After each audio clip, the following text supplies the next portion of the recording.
Welcome everyone to the Coaching Space podcast with me, Justin Bodle, where I look at the people side of performance. Today, my guest is a young Lions rugby player, Sasko Ndlovu. I had the privilege of working with Sasko over a 2-year period when he was part of the Northwood rugby team, where he made a mark for himself on the rugby fields. He played 18 rugby in every age group at the school. He made the KZN Under-17 Sevens team in 2018. He made the KZN Craven week team in 2019 and made SA schools in that year as well. While he obviously made a name for himself on the rugby field, he really showed himself to be a humble and a true servant leader. He captained every rugby team that he was part of at the school. He was selected to be the KZN Craven week captain in 2019, and he was the head prefect of the boarding establishment and one of the deputy head prefects of the school. So I chatted to him about leadership.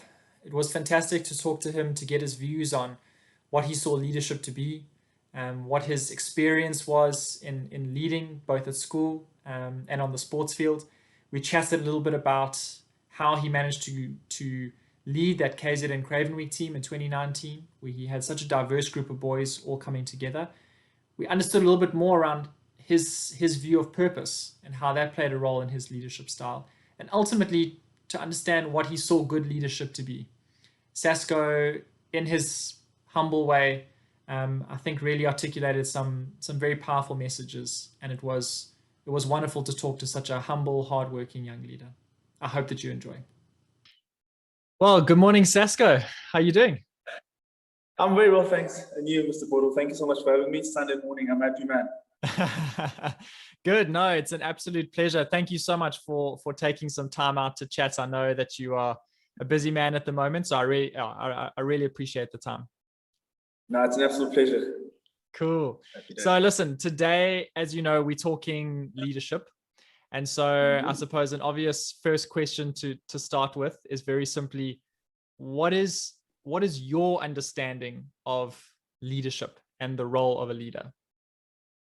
So, firstly, I just need to put it out there. I don't know any other way to lead but by example. If your actions inspire other people to learn more, to do more, and just to become more, you should really consider yourself a leader. Wow. I personally believe a leader should be someone who's very humble, because humility is a great quality of leadership which derives respect and not just fear or hatred. So, in my understanding, leadership is more of a doing thing than it is of a saying thing. Because people always look at what you do as a leader. Yeah. Absolutely. I mean, I think you're so right. That idea of leaders having to sort of model the behavior that you want from others. Yeah, 100%. So I also, just having watched you at school and obviously on the rugby field as well, I had the sense, and you can tell me if this is right or not, that a lot of your leadership was also shaped by a sense of purpose. I can see your tracksuit top there. So, your faith, as well as your family. Is that accurate? How did that sort of shape and influence your leadership? Yeah, 100%. I think family that comes first. I think my family has definitely played a huge role in the bit of leadership skills that I portray at any given event. And I come from an upbringing that has taught me Ubuntu, and there's a Zulu saying that goes, Umuntu, ungumuntu ngabantu. You are a person through other people. And one will also say, I love that. I am who I am, who we are. I love that. Just that sense of being connected with other people, right? Just a sense of needing others and also kind of living through others. Yep. I love that. And I mean, do you have, are there some examples where you sort of showed that in how you led? Like, how easy was it to kind of bring that into your leadership style at school or on the sporting field? I think it was quite easy for me. So it was my natural. I didn't have to force and try anything. It was just the way I was groomed up. So it was very easy. And I think I remember 2 years back when I was at Northwood, I received the first ever honors badge for servant leadership. So that could just tell you that I'd consider myself like a natural born leader. And I think that's the talent God has blessed me with. Lovely. Absolutely love that, Sas. Yeah, I mean, it's absolutely right. It was so amazing to watch you get that award. And I think it was so great of the school to now have an award like that that recognized people not just for their achievements, but actually how they went about conducting themselves and achieving those things. And yeah, I definitely would say that you were someone who deserved that. So let's shift to on the field. You're a fairly soft-spoken person off the field, but on the fields, I had the privilege of watching you play for 2 years, and I think it's safe to say that you were an absolute warrior. You had a real like ferocity in how you played. I have a mental image of you. Every time you got the ball, there was just this determination to put your team on the front foot. It was going. When you had one gear, it was just to move forward. That's like gear, just through players, over players. I just have like defenders trailing in your wake, and you brought the same to your defense. But it was just almost this refusal to go down, this fighting for every inch, and you brought that consistently. But I noticed even between 2018 and 2019, when you became captain, it felt like you were able to even kind of level up and kind of increase that intensity. My question is, how intentional was that from a leadership point of view? When you became captain in 2019, how intentional was your performance on the field in terms of your role now as a leader? I think, firstly, just to answer your question, I'd say to have been captain of Northwood was actually a dream come true for me. I think looking at the ranks of being captain by the great man that played it, so I just saw how he led the team, and it was something I was always looking forward to. And one of my deepest fears when I got to captain the Northwood side in the year 2019 was just to be another captain. I think I wanted to make a huge impact. The name Sasko Ndlovu and the number 7 jersey should have stood for something. And I think just for the younger grades that looked up to me, I just wanted to be that player that sort of brings on energy every single time I step on the field. And just one of my biggest motivations was obviously the grade 8s that looked up to me, and like every Monday morning they'd come up to me and just congratulate me of how I played during the weekend. And I guess I just wanted to be consistent and sort of bring energy that inspires my teammates around me. Absolutely. Yeah, I mean, you certainly did that. And I remember you sort of saying by your own admission that you didn't enjoy the talking part as much. Yeah. So did this also become a way for you to kind of do your talking almost on the field? The way that you played was really leading by action as well. Yep, definitely. I think we had a first team.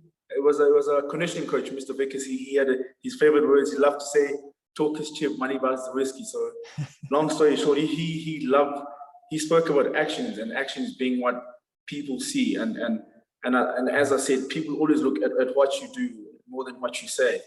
100%. Yeah, and listen, I mean, I can say I think you definitely set that example. Like you said, whether the game was going in our favor or not, times were tough. That ability to put in the same effort and the consistency, and when someone's watching your captain play like that game in and game out, it definitely inspires others to follow. So you're so right. So and just speaking about inspire, I think also just one of my biggest motivation was that on the field, I just had to be that one player that sort of, I don't want to say shine, but make sure that I'm at my best, because obviously, like, I've always been motivated that the lack of your work ethic is a disgrace to those who believe in you. So going back to like school and just hearing the grade 8 sort of speaking well about you and performance sort of just motivates you to just keep getting better and better. Absolutely. Sure. Can you just say that again? It was such a powerful thing. You said a lack of effort is a disgrace to those who believe in you. Is that what you said? Believe in you. Yep. That's one of my used to be, okay, still is one of my motivations. I think I wrote it down in my room back at North, is that the lack of your work ethic is a disgrace to those who believe in you. So whenever you feel like you wanna give up or you wanna quit, always think about the people that believe in you. Like how would they think of you now that you giving up? And I think I was there to sort of give them a sense of hope. Absolutely. That makes sense. Absolutely. Yep. Sure. I love that. Very powerful. So speaking of 2019, you obviously captained the Northwood team, arguably the most successful season in the school's history. Some pretty historic wins. You get selected for the KZN Craven week team, and then you get given the honor of actually captaining the KZN Craven week team. Firstly, just tell me a little bit about what that felt like when you were actually announced as captain. So I was actually quite shocked. I think I have to admit that I actually cried that day, but no one actually knows about it. But it was. That's awesome. I think, yeah, like for me, like someone like I was not in the system, but to have actually made the Craven League side was actually a true blessing and an honor, and even more further to have captained the side. I think that was actually a learning curve for me in my leadership schools because I remember a few months down the line when I also got selected to make the SS school side. I actually got the privilege to be part of the leadership group at SS schools, which consisted of I think 7 players. So I was also part of the leadership group at SS schools. So I think KZN Craven was actually something really, really good to experience. Absolutely. And so, I mean, I can imagine, you know, that obviously it's this huge honor you get given this role. How difficult was it though to try and have to captain, you know, you've now got players, boys from 6 different schools in KZN that year. There were players, you know, from 6 different schools. You get brought together. How difficult is it to try and lead such a diverse group of players in such a short space of time, because you're also not together very long? What were some of the challenges that you faced in that leadership role? So I think there were some challenges that I had to face to a certain extent. So I think leading a provincial side wasn't actually challenging at all. So for me, I think it was just all about recognizing what I am good at as a leader, and just also recognizing the leaders around my team, obviously representing their different schools. And I remember there were times where I didn't know what to say, and I knew that there were guys around me who knew so much better than I did. So I think also just sharing that kind of leadership and just making sure that you bring out the most of the guys around you. And I'll say the most challenging part was obviously to try learn my teammates on a personal level, because obviously we come from different schools and different backgrounds.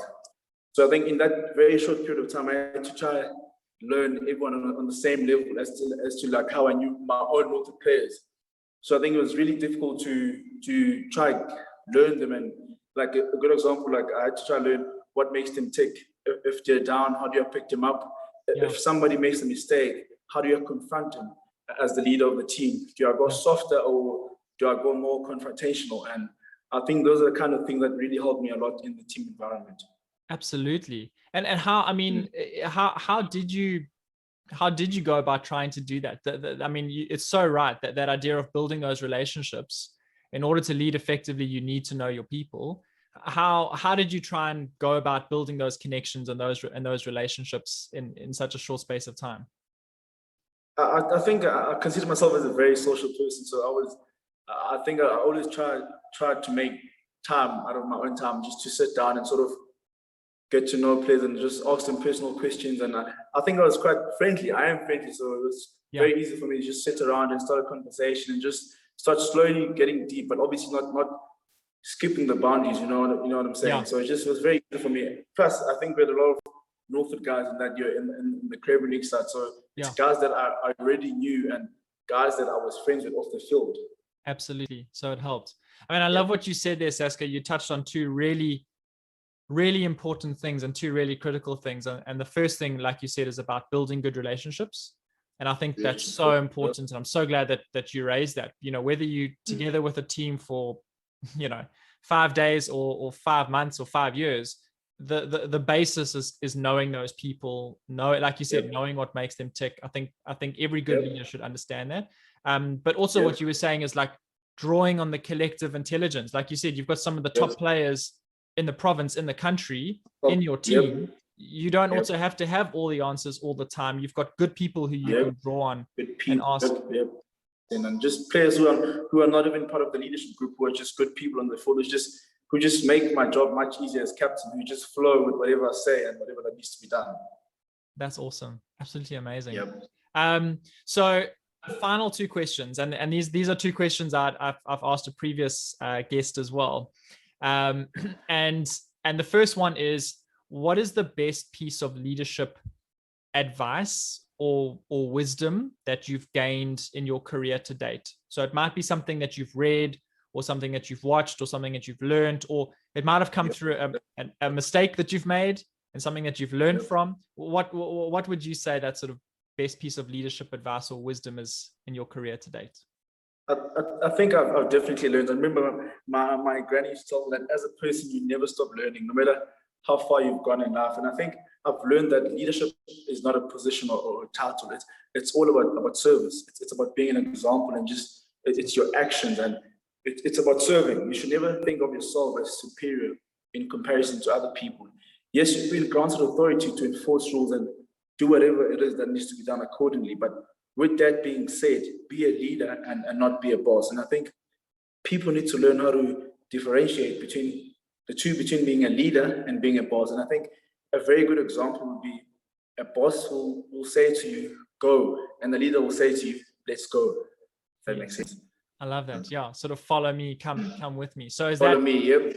Is that something that's really resonated with you? Where was there a specific moment that you feel like you learned that, or is it just something that has come through experience? It was I think it's something that has come through experience, and something I've learned along the line. Because I remember, I think at SS Schools I also got captained by a fellow friend of mine, Jacques Chris, and I think he showed that it's not about title or about position. It's just about serving. You should always serve people.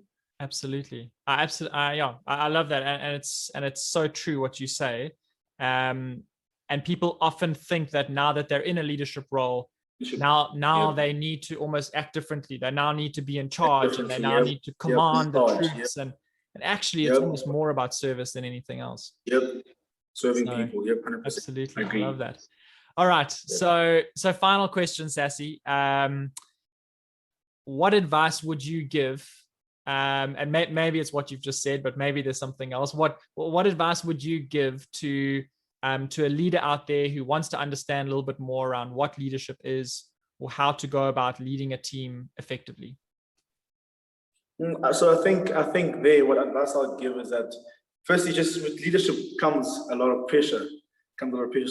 So I think I'll tell that young leader that you should never be afraid to do the right thing, and just to be proud of the values that you carry with you. And just each day you get the opportunity to lead a team, just dare yourself to be the best leader one could possibly think of.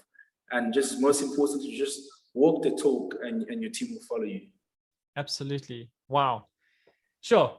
I think that is the perfect note to end it on. That was incredibly powerful, Sasko. And what an amazing piece of advice.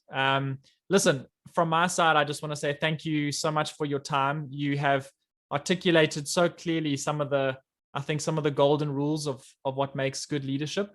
And it's so great to talk to someone who's just very honest and authentic, and who really kind of lives the talk as well. So thank you so much for sharing with me this morning. 100%, absolute pleasure. Thank you so much for having me. No, it's a pleasure, man. Listen, all the best with the rest of the season and all the work ahead. I know you're studying and you're playing, and you've got all the training and everything. Challenging. You have to be able to balance it. Although it's challenging, but there's no other way. Absolutely. 100%. Absolutely. Sasko, listen, thank you so much again, and we'll chat soon. Cheers, man. Enjoy the rest of your day. Keep well. Cheers. Thank you. Best.